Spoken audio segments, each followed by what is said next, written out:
All right, where are my native Portlanders at?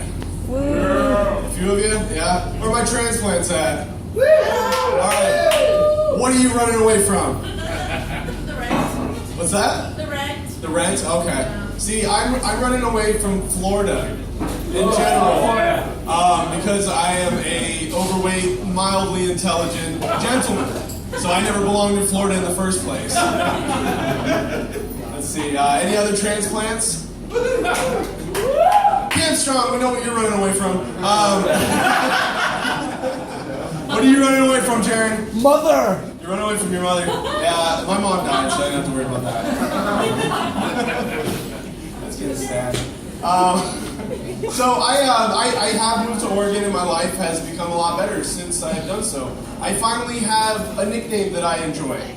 One of the MCs in Portland dubbed me the Weed Ambassador, which I'm pretty happy about. My nicknames back in Florida weren't quite as good. I had like Cool Whip was one of them as a football nickname. And that was because I was too big to fit in the practice jersey, so my dad went out and bought me an all-white jersey. So I got Cool Whip and Michelin Man. That was awesome. I have vitiligo in my hair, so I have a little patch, and Skunk is another nickname I got. That one's fun. I didn't know if it was because I stunk as well, so that added another, just another idea in my head, so that was sweet. The worst, though, is Big Guy.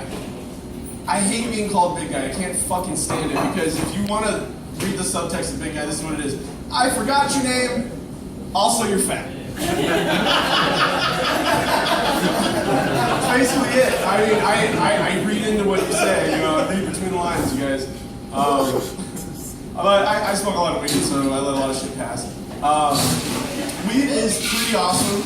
It can solve a lot of problems. One major problem is it makes a shitty movie better. It really does. There's a thing in film called suspension of disbelief, and that's when something fucking crazy just happens, and then you go, okay, I'll roll with it. A good example would be Peter Parker gets bitten by a radioactive spider, throws pubes on his fingers, and these pubes allow him to climb on walls. I can smoke enough weed to believe that story.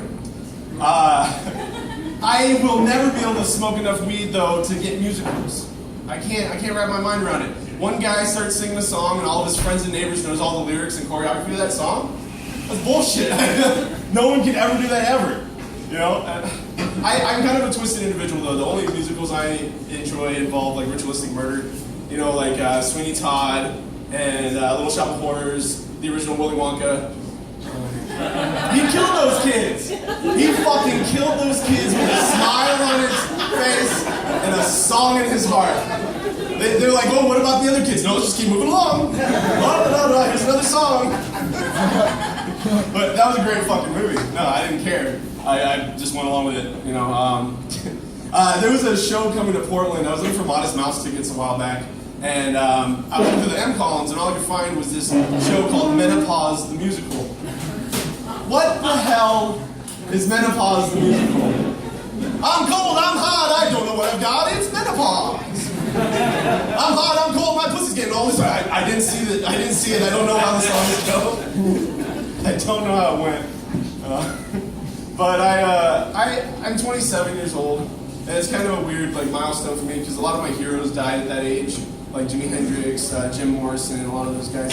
They fucking lived their lives, and they accomplished so much in such a short amount of time. And I think it comes down to dedication. This is the first thing, and I realized that the only thing I've dedicated that much time to in my life, I played 17 years straight of the Legend of Zelda series. It doesn't amount to shit. I still have to correct people every single day that the main character is named Zelda and it's called Link.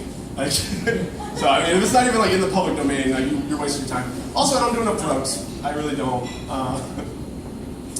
I'm 27 years old, and I don't even work, I don't even serve at a good restaurant. I work at a very corporate burger joint. Let's call it Blue Buzzard for legal purposes. Because I'm pretty sure they have bottomless lawyers on retainer. And I signed an affidavit where I couldn't reveal any secrets about the company, but that would be like letting the microwavable mac and cheese out of the bag. I'd never do that. But over this holiday weekend, something pretty fucking hilarious happened. I gotta share it with you guys. So, we have a gluten-free fryer.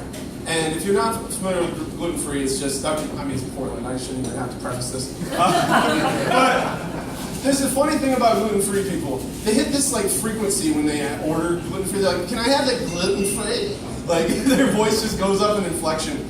Anyways, a hammer with a rubber mallet on the end fell in our gluten-free fryer over the holiday season, and nobody found out about it until January 2nd. So your gluten-free fries have a little extra ingredient, and every time that someone ordered one at the table, I go, "Hammer time." And they had no idea what I was talking about. It was a nice little inside joke for me. But they might say snitches get stitches for revealing secrets. But once they find out what was in the fryer, I'm going to say consumers get tumors. That's going to be the new slogan there. I don't know where you guys lie politically, but I'm going for Bernie Sanders. That's like the only like logical decision. But at the same time, I can't wrap my mind around it, and I can't shake the thought that he's the grandfather I never had. Just telling me fairy tales. Tell me the one about free college again, Grandpa Bernie. I really like that one. Are we really going to rebuild our infrastructure? Only if you believe, Kyle. Only if you believe. And remember, you're never too big to fail. Grandpa Bernie, you're getting ahead of yourself here, man. Just a tad. Let's see. I have a pretty dark sense of humor. I probably get that from my dead mom. So my father got a vasectomy because he saw what he was spitting out and was like, "Nope, cut that off." And he got like a side effect. He ended up with purple balls out of the situation. And don't ask me how I found out about that. But my mom decided to have an all-purple Christmas tree that year. And she decorated it with just purple balls, and she hung them on pairs on each branch. All right, thank you very much, guys. It's my time. Appreciate it.